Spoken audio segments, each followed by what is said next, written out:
This is Corporate Bankruptcy Explained in 7 minutes, where we briefly explain the two most common corporate bankruptcies, Chapter 11 and Chapter 7. Small businesses can get special benefits using Chapter 11 subsection 5. Stay with us after the video for a bonus segment on that. Bankruptcy is a complex process. This short video should be used as an introduction only. Companies also need 2 essential guides to get them through the maze of filings, rules, court motions, financial reports, and more. The Chief Restructuring Officer, the CRO, will prepare the financial information needed for a successful bankruptcy, help to get new financing, deal with creditors, and other financial matters. The Bankruptcy Attorney, BA, will file the bankruptcy forms, handle first day and other motions, and deal with creditors and all other court needs.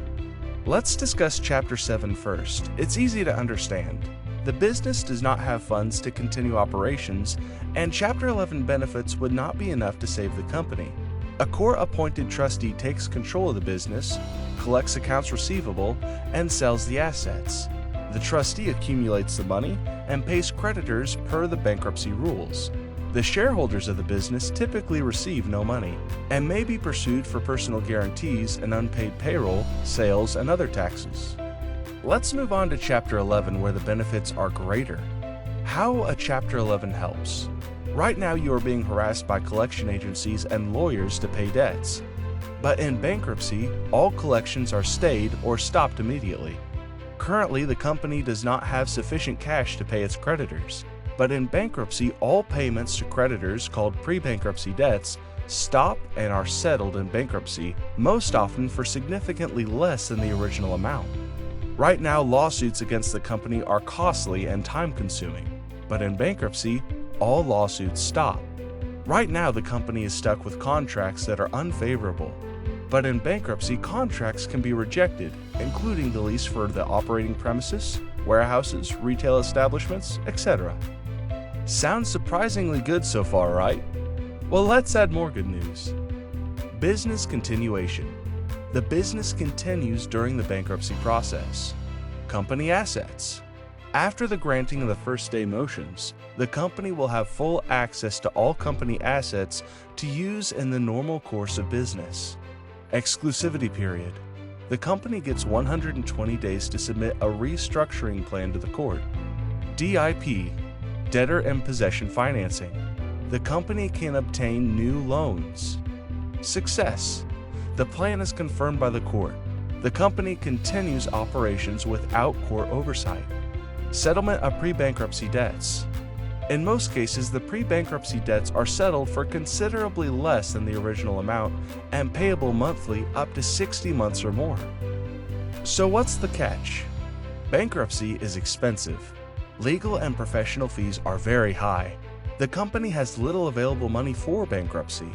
Money to pay bills and professional fees comes from not paying pre-bankruptcy debts. DIP loans are available after the filing.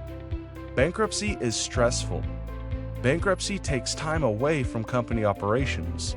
Some vendors and customers may not want to deal with the company going forward because of their bankruptcy loss or perceived risk. Time-consuming. Many bankruptcy reports and other forms must be completed. Meetings with the CRO and BA take a lot of time. Court proceedings also take a lot of time. Preference claims. No creditor can gain any advantage over another. The look-back rule for creditors is 90 days, 1 year for company insiders.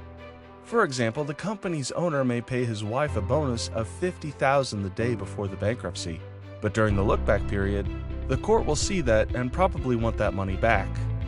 Personal guarantees are not covered by corporate bankruptcy protections, and creditors may enforce their rights against the guarantors. Changes to the company while in bankruptcy. The company is subject to court oversight. Court approval is needed to sell major assets out of the ordinary course of business, increase compensation, and pay pre-Chapter 11 debts. So let's review. The good of a Chapter 11 bankruptcy. Creditors stop calling to collect money.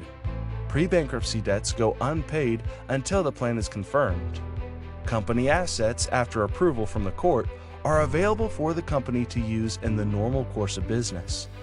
The exclusivity period allows the company up to 120 days to create a reorganization plan without outside interference. Debtors in possession financing, DIP, is available to the company creating a new source of loans. Corporate contracts and agreements can be accepted or rejected.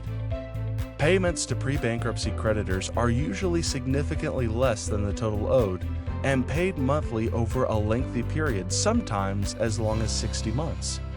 The bad of a Chapter 11 bankruptcy: legal and professional fees are expensive. Vendors are sometimes reluctant to support the company while in bankruptcy. Preference claims: parties who unfairly benefit may have to return the money. Personally guaranteed loans are not included in the corporate bankruptcy protections, and creditors may enforce their rights against the guarantors. A court has oversight on the business. The company is governed by specific rules, and monthly reports are submitted to the office of the trustee. Bankruptcy is a difficult decision for a business owner to make.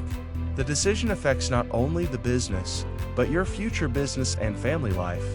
We urge you to contact professionals who have vast experience to help you to decide if bankruptcy is the best option for your company.